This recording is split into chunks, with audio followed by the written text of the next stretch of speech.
My last camp here was 30 years ago. There's a couple guys in the room and it's been longer. But what I can promise you is that you have your son in a great place, all right? Our coaching staff here, their core values and what they're all about is going to help shape your son into becoming a great person, okay? In 5, 10, 15, and 20 years. Our motto is not 4 years, but a lifetime, okay? And that's what that means, okay? It's not about these 4 years. It's about 5 years, 10 years, 15 years from now. And that's what Coach Touhey will talk to you about, okay? But this program and the men in it, the coaching staff and the other players in it are going to shape each other, and they're going to shape your son and hopefully help turn him into an incredible young man. And then a father and a professional and a parent, okay, and a grandparent. And that's what it's really all about. You know, this is a lifetime investment. It's not 4 years, it's a lifetime. So, and that's what this has been for us, the guys that are involved in the Football Alumni Association. That's why we come back 30 years later to give back. So I wanted to talk to you about that real quick, and I want to assure you that the coaching staff we have is incredible. And I'm not talking about X's and O's or Jimmy's and Joe's, okay? I'm talking about why do they coach and what are they about. And I promise you they are about core values and your boys, all right? And that's the most important thing. So Coach Touhey's here. Coach Touhey is a best-selling author. He wrote a book called The Miracle of Optimism. And he wrote a book that I read that changed how I think about sports, and it's called The Agony of Winning. Okay, think about that, the agony of winning. When do sports become agony for us, right? And when does it stop being fun all the time, right? So I would challenge each one of you to think about, all right, what is the goal that you have for your son being involved in this program, all right? Is it about him being the best football player? Is it about him being the most recognized guy, okay? We teach kids how to play football. One of the things that doesn't happen in sports, I got a 9th grader and an 11th grader. No one teaches them how to lead, and no one teaches them how to be great teammates. Have you ever heard anybody give your son a talk about how to be a great teammate? Have any one of you ever heard that? Have any one of you ever heard somebody give a talk to tell your son how to be a great leader? And what does that mean? To put others first above him. We have a guy who's a colonel in the Marine Corps, Rippy would tell you. His motto, he'd come up to me and Rippy all the time, hey, it's not about me, it's about us. Okay? And so, you know, that's what, hopefully, Coach Touhey's going to talk about. That's what the leadership program that Coach Troxel and Coach Touhey run with the team teaches the boys. And that's what makes them become great men, great parents, right? Great leaders, great professionals. So that's what it's all about. And so I want you to know, Coach Touhey works with the University of Miami and Al Golden, running their leadership program with the football team. Long Beach State, he's been everywhere, he's done everything. He's got an incredible message for you, so please welcome Kevin Touhey.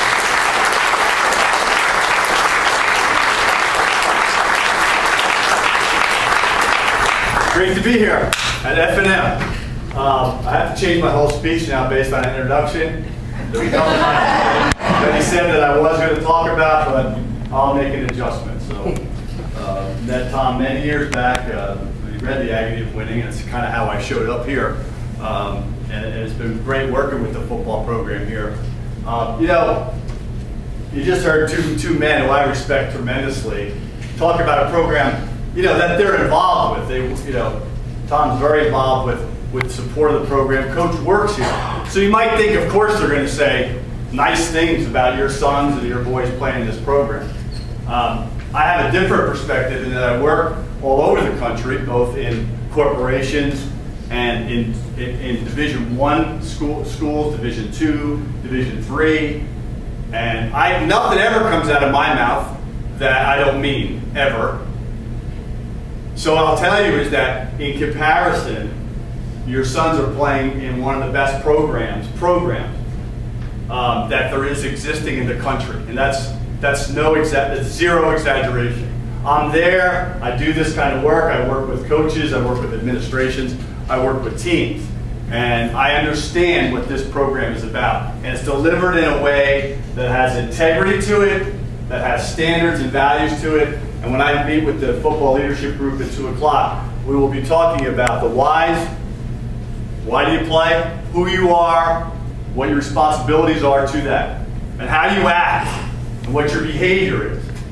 And no, we don't emphasize leadership. And no, it doesn't happen inherently today just because you play sports.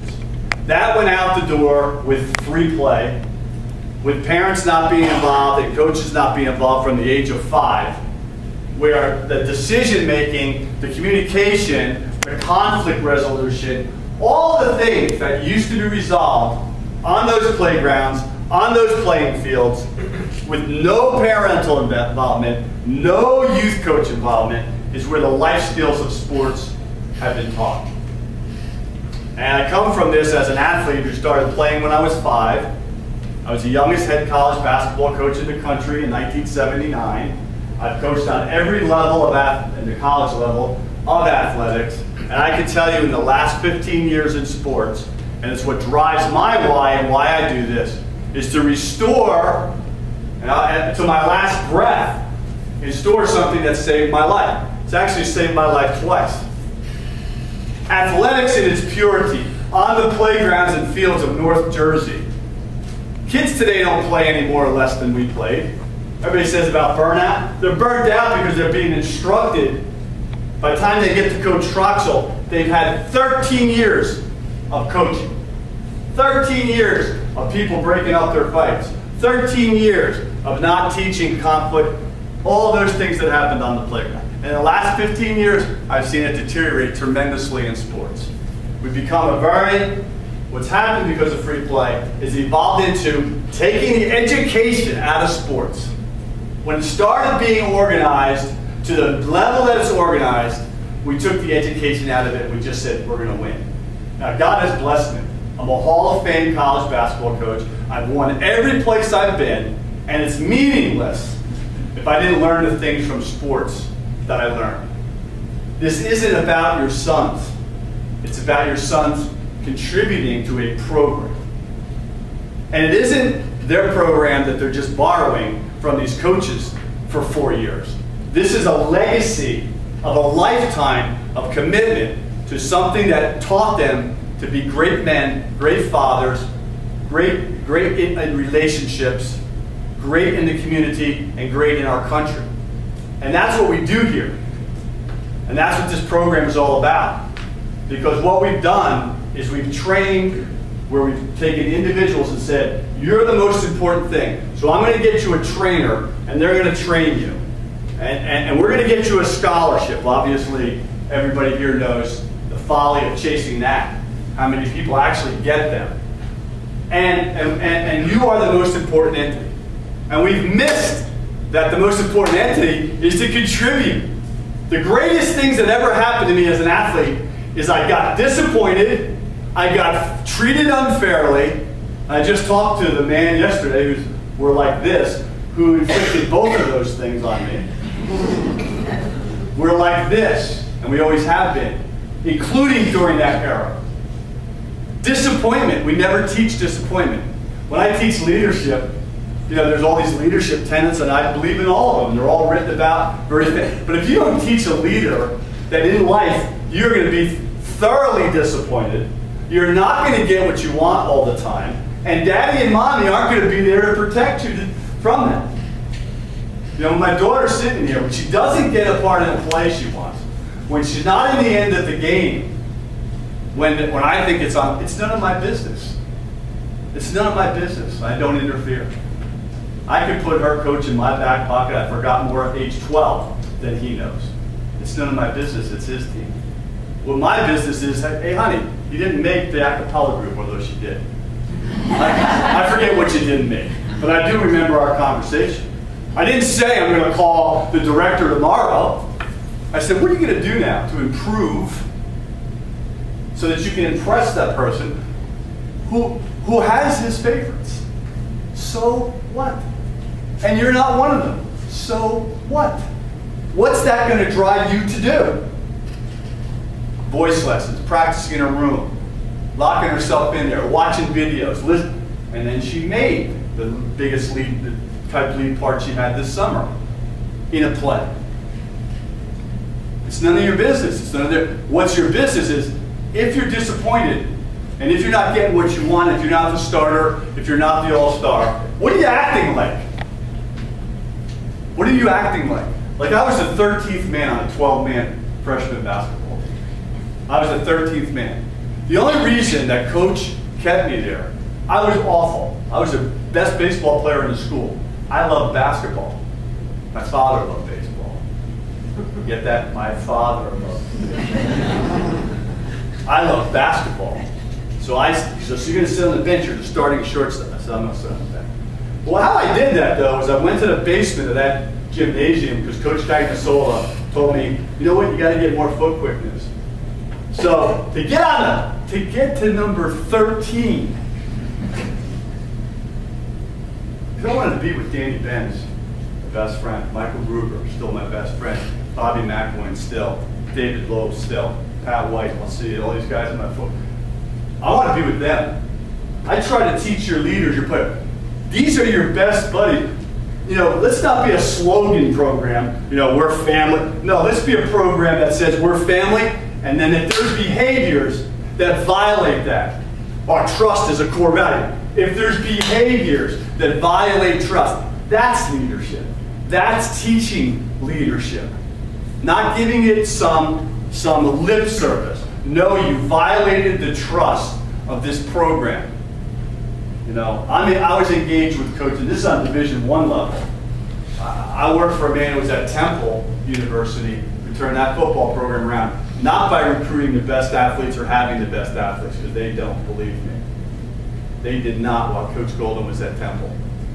But what he did was he knew that intangibles, and he brought me in, and I worked with him on it. He wrote the forward to the agony of winning.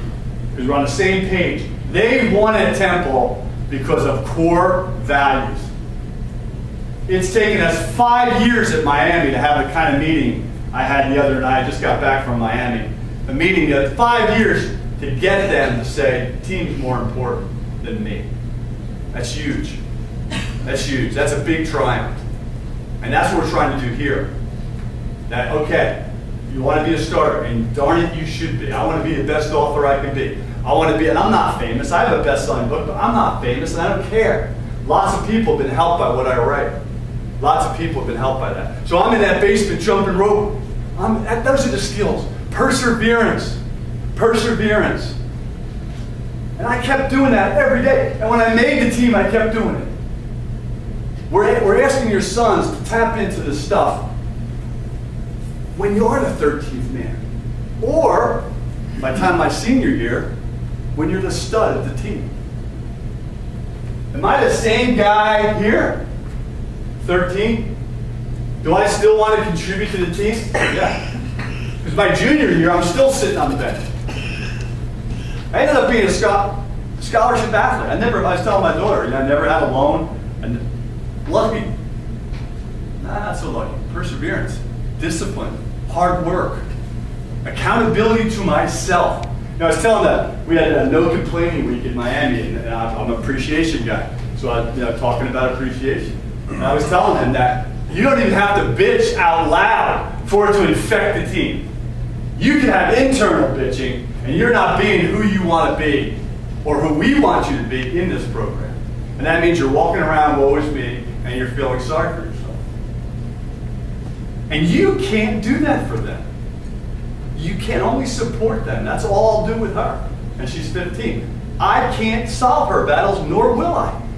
I will just talk to her about the tools that are necessary for you to fight your battles. We're at a crucial period. So I'd say when I go into industry, Fox, Motorola, all the company, you know, Bruce Lefkowitz played ball for me at Penn. He's the vice president of sales at Fox. He's telling me, Coach, still calls me Coach. He makes freaking $9 million. I'm getting up to minimum wage. He's calling me. Coach, I'm hiring these athletes, but they don't have the life skills that we used to have. And I whipped out a letter he wrote me in 1987 when we played North Carolina in the NCAA's. He says, you know, you taught me a lot about basketball, but what is going to be most important for me is what you've taught me about life. And to quit being such a big baby, because Bruce was a big baby. Your sons in this program, when he says we're going to take care of your sons, he's not saying that there won't be discipline and accountability. See, that's what you should want. Because if you turn them over, you're saying, I trust you. And if you do, the essence of athletics is when your disappointments go wrong. Because guess what? That's the essence of life. You get disappointed, things go wrong. Do you have the tools? I learned everything about my life through athletics. That's why I'm so passionate about it. It lifted me out of abject poverty. And I took 5 brothers along with me. 3 of them played college basketball for me. I'll see all 9 of them tomorrow, Sunday, celebrate my 64th birthday. To celebrate the fact that I'm standing here 22 months past the expiration date the doctors put on me in 2013 when I was diagnosed with stage 4 lung, rib, spine, neck, and brain cancer. There are no more stages. Stage 4 is it.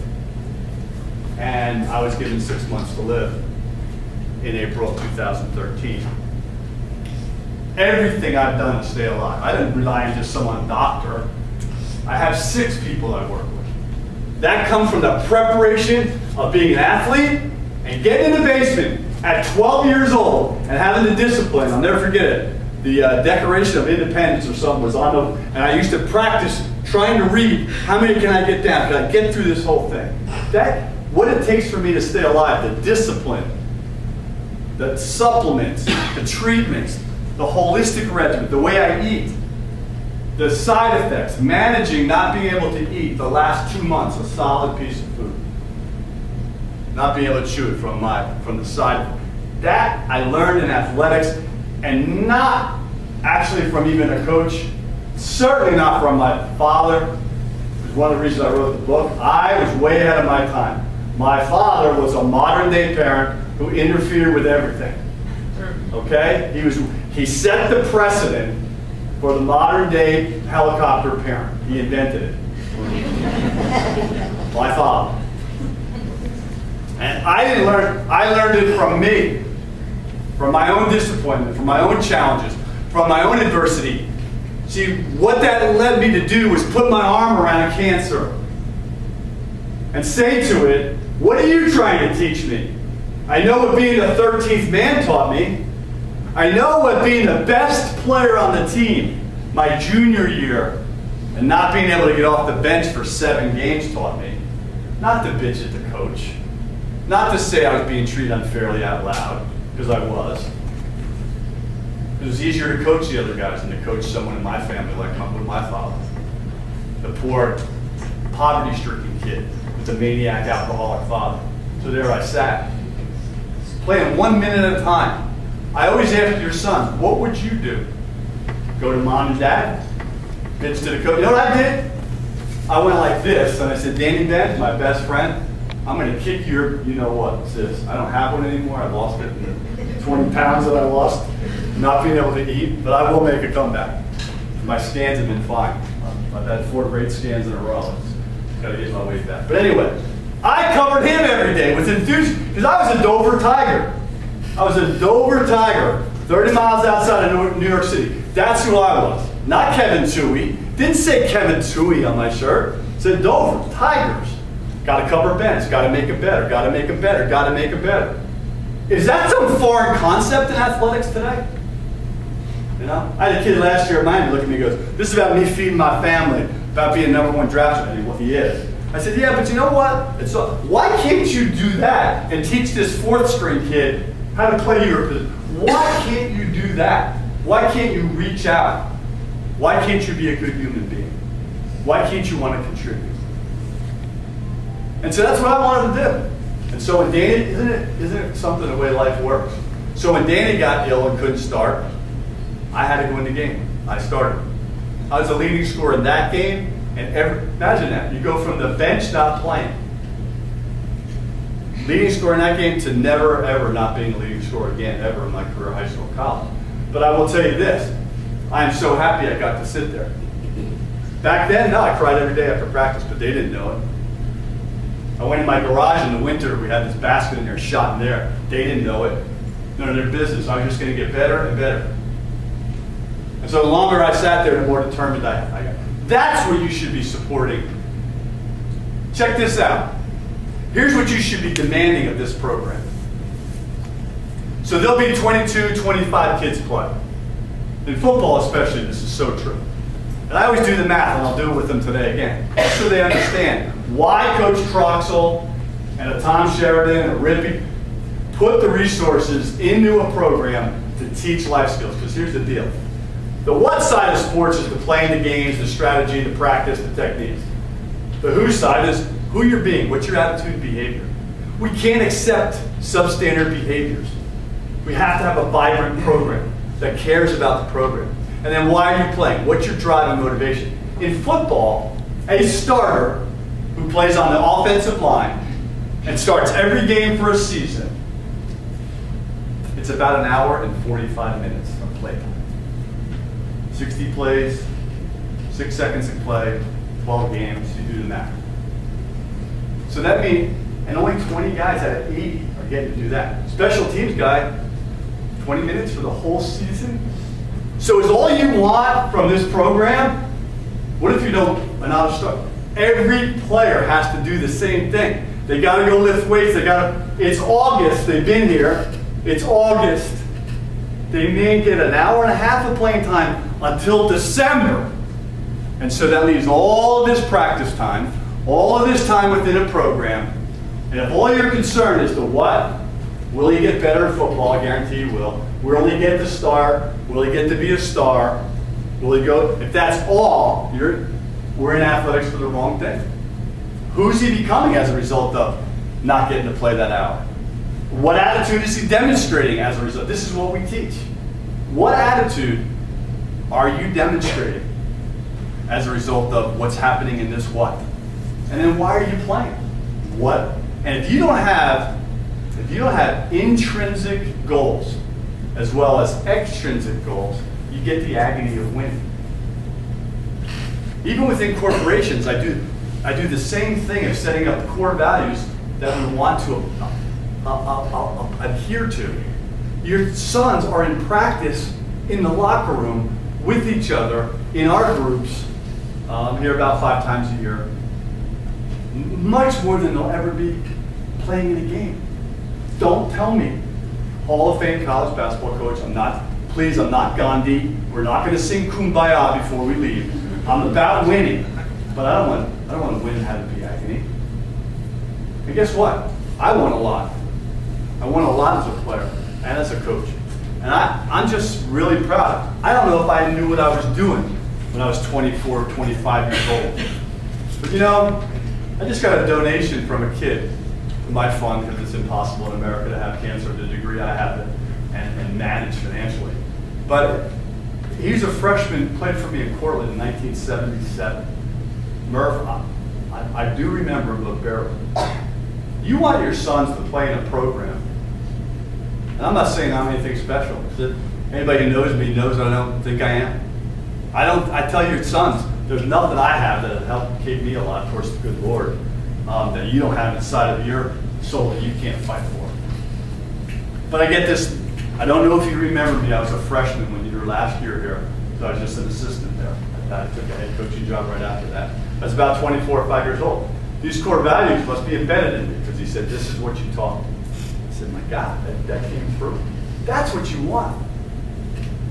That's what you want. Murph never even stepped on the floor. Apparently got something out of the sport. Many of your sons won't play. Many of your sons won't play. I don't even know what time I got. Sometimes I can go in and that. Right, it's 6 minutes. Okay. So let me just say this to you. Alex, I want to take a question if you have it. I would like you to just root in this. This is about using a sport to catapult your son's life into something special. And we need it in our country more than ever.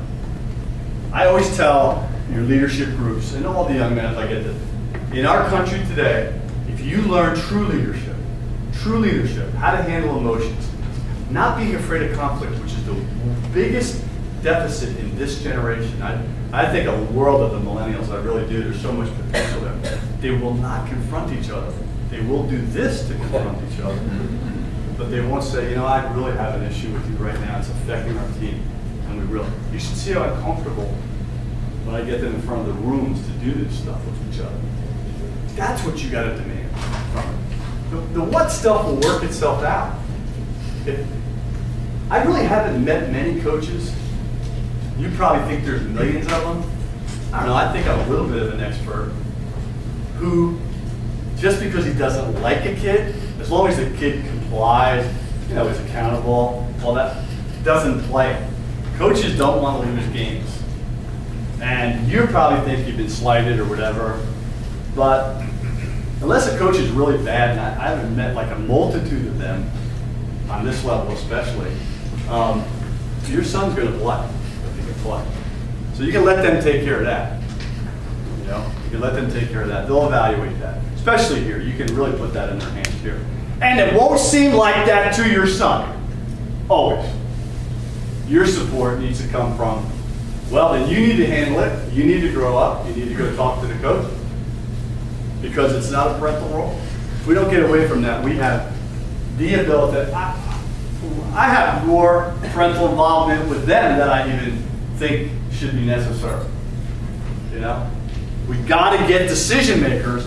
That doesn't come with us making all their decisions. We got to get problem solvers. That doesn't come from us doing all that for them. And I won't do it in the meetings. I know the answer sometimes, but I'm making that. It takes them 4 weeks. They're going to come to it. So that's what I would demand if you do call Coach Trot. Did my son learn trust today? Did my son learn how to handle disappointment today? Thank you for challenging him and putting him on the bench for missing class.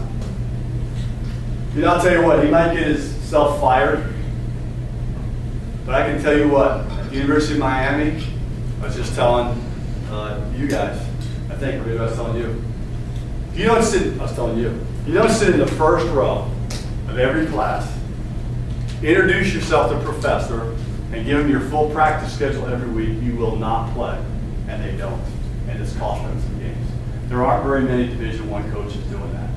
You've got a guy here who'll do it. Call for an explanation.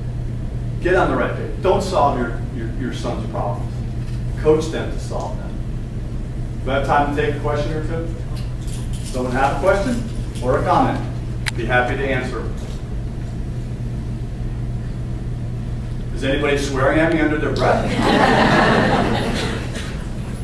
I've been preaching that for 24 years, so. I guess more than that, having coached. Really, there's no comment or question? You're not curious about anything I haven't said? Yeah. So you're going to be coaching the boys at football or teaching them leadership? I don't know anything about football. Okay. I work in all sports all across the country.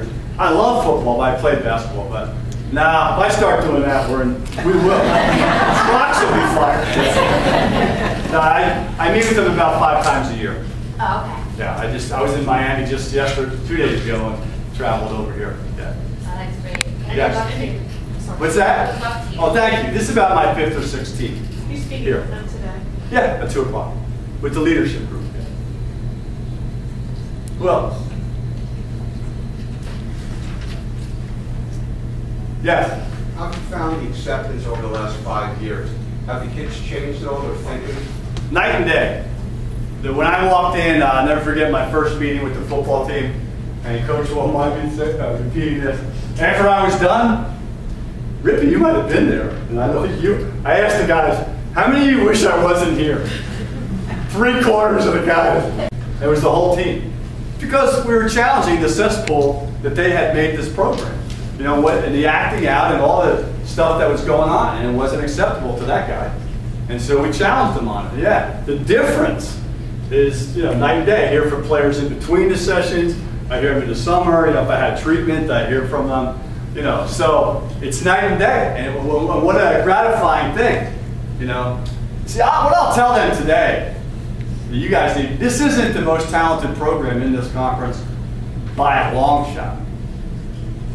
Doesn't mean that you should not want to win every game. But what I'll tell them today, that if we don't handle the who's and the why, the intangibles, intrinsic and extrinsic, setting a goal to win the conference, if you don't have an intrinsic goal around what you're going to handle if you go 0-2 and all of a sudden it's impossible and you got 7 games left, if there's not something intrinsically to hang on to in your program that you can go to as a goal, it's a tough season. You've married everything to the win-loss record. I'm not against winning. Just getting there with integrity and knowing how to handle losing. This program is not the best program. It's the best program, it's not the best team physically in the league. So I'm going to beg them today, to make sure that they pay attention to their intangibles. The stuff that will drive them past their opponents who are better, because it happens all the time. And I've always had great stories to share with them. I mean, from Muhammad Ali, whose son's a client of mine, to the University of Miami, to high schools like Shawnee High School and Cherokee High School, that I work for, that have pristine programs based on core values. And so there's a lot of experience to draw from. Last but not least, comment or question? Yes? Could you just explain the leadership council part? Because a parent might be confused Yes. if their son says, I didn't see him today. Yes. So I have this a full team, and I usually, during the season, will address the full team. But there's also from each grade level, right, Coach? Each grade level. Coach picks 20 kids, and signify showing some potential towards leadership, could be developed towards leadership, or totally void from leadership, and could be a real benefit of this group. And those people are identified. And then they're trained in the tenets that I teach in the agony of winning. And what they do then is their job is to carry that through to the rest of the team. So it's an honor to be on it. I do address the whole team during the season, but it's an honor to be on that. The training is with them. That's mostly with teams like football and lacrosse. My smaller teams like basketball, or I usually just train the whole team. But with football, it's so big, and there's so much intimacy in those rooms. There's some powerful sharing. I'm a psychophysiologist, so I study the energy around emotion, and I teach them how to handle that. So that's what it is. That's how it's chosen. I guess it's chosen by the coaching staff. Yes, sir. One last question. Where do you find that balance with the kids when they've been coached up a certain way from youth to now? To start thinking that those core values that you're reaching for. Do you think it's a process, or have you had success with them getting that mindset overnight? No, it's very rarely overnight. Okay. Because, quite frankly, since they were little, I'm not saying it doesn't happen in the home, but there's very few youth coaches and even high school coaches that are talking to them about core values. And other than the slogan kind of, I swear to God, I'm going to write a fourth book about all these slogans that you see all over the place and no one ever pays attention. Like, I'll get in a room and I'll speak at a high school, and all these posters about what they believe in. I'll go into the auditorium and say, so you have a core value of this, what's it mean? We do. So no, it's a process. Because usually my first initial meetings with them are, who's this guy? Who invited him in? The quarterback at the University of Miami, we did this appreciation exercise. And the first time he ever walked into a meeting, he was late. And I said to him, go back out, and tomorrow's meeting, come on time. That doesn't happen here. And so he called me up to thank me a year later and say he was so angry at me, he couldn't even look at me in my next visit for kicking him out of that meeting as a freshman. I mean, he's going to be a stud. He'll be a Heisman Trophy winner, you watch. But that's more important in his life, and he said that. Then winning the Heisman Trophy, or winning he said, I've never been late for a meeting since I couldn't stand you. So no, it's a process. It's a process. And you got to have a sense of humor. But I love it, and it's important, and I have a mission, and I've been on it for 24 years, but more so now than ever. Because the fact of the matter is, in my life, what I face every day is that I may not be here next week, and that's just the truth. That's just it. I don't plan on that happening, but so yeah, I hope I'm going to start teaching slower, so it's a really long process. My mom's 93. I'm thinking about 30 years. It doesn't happen quickly. Some kids actually do, boom. And then when you get that, you get a core of them, then you can start affecting the team in a good way. When I showed up here, it was 20-80. 20 wanted it right, 80 didn't. I'd say it's the opposite now. That's just not because of me. That's because of this guy, that guy, his whole staff. Thank you very much, guys. I hope you